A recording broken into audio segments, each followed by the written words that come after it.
you adjust to the situations, to the relationship. You compromise, right? That's a part of marriage.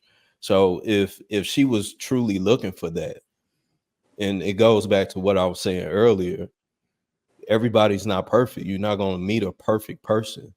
But if you're there, if you're out looking for marriage, if you want to be married, then you're going to find the most compatible person that'll fit that.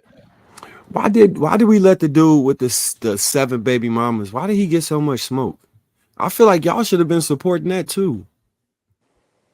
You talking about Nick Cannon?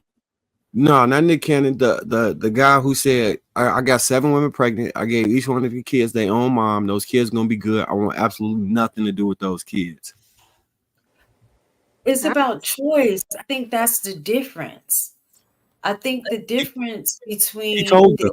situation and their situation, it was after the fact though. No, he told them beforehand that I was gonna be there.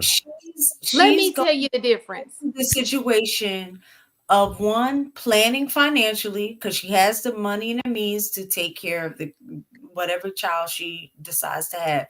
2, she already knew, like, right now I'm not in a situation where I have the mate that I want or that I would ideally want in terms of a marriage, but I'm at a point in my life that my biological clock is ticking for having a kid. So I have, I'm on borrowed time, right? So I'm making that decision to move forward because this is a goal of mine that I know I want to be a parent. Versus the other situations is I don't think in those situations those women were prepared or made proper necessary situations in order to be able to take care of a child. He gets them pregnant and then say, I don't want to be a part of it. Those are 2 different situations. Go ahead, Ina.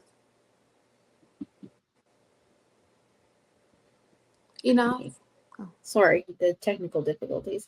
I feel like that's like in Ebony K. Williams's specific situation. It seems like a cop out, right? From her saying, the men that I want this type of woman, and I'm refusing to be that woman, but I still want that man. She's pigeonholed herself and created a scenario where she believes that she doesn't have any other option. She has another option, and that is to be the type of woman that man wants. But instead, she's decided, I'm going to bypass the whole situation and create a child with the DNA of the type of man that I want, opting out of the relationship, which totally negates what that man brings into not only the relationship, but as a father. I feel like she set herself up to take this out. And sure, that child will be taken care of financially. That child will probably not go without needing for anything except a father. Right? No money can replace a parent. And we see it, we alluded to it earlier about like the children in Hollywood. They struggle with 2-parent households. The ones from a single parent household, they wind up in the tabloids every week, right? And for her to set herself up in a scenario like that, and I'm not trying to attack her character, but it would make me question the type of decision she would make as a mother if she's going to pigeon herself into that situation, then tell us that this is the only choice that she had. How is she going to navigate parenting that child in that particular circumstance? I think that this is a situation where you're going to have people on opposite sides of the fence.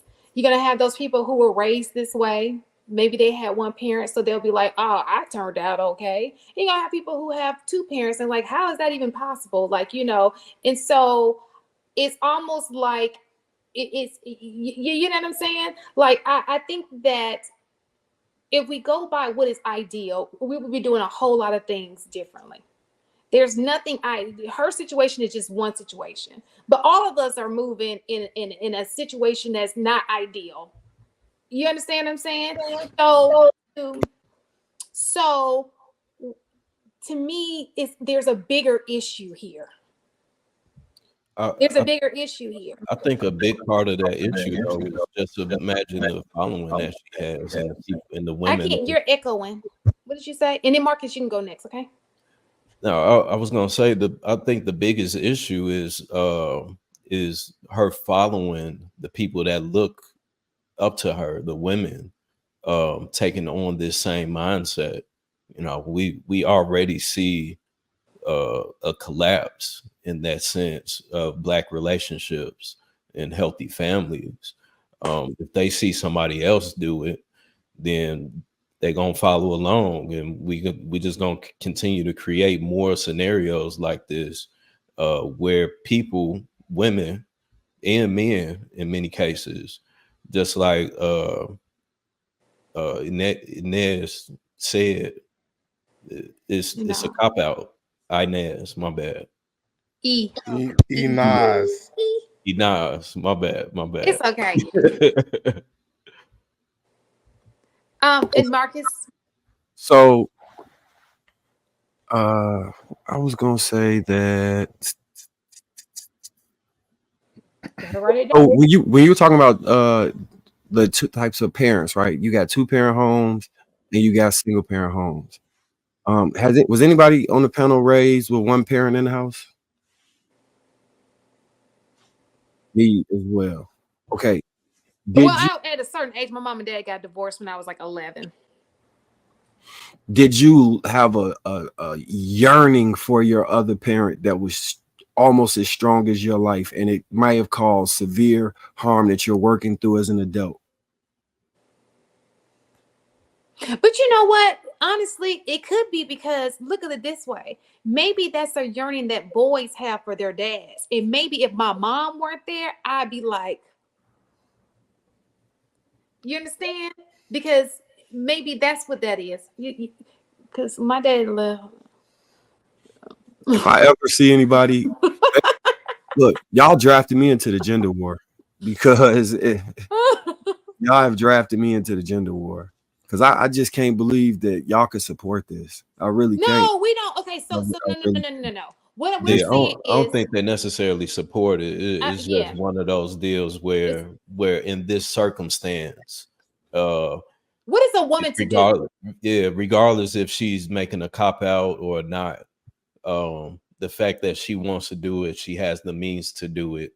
You know, I get it, but ideally, I don't think that it's a smart decision.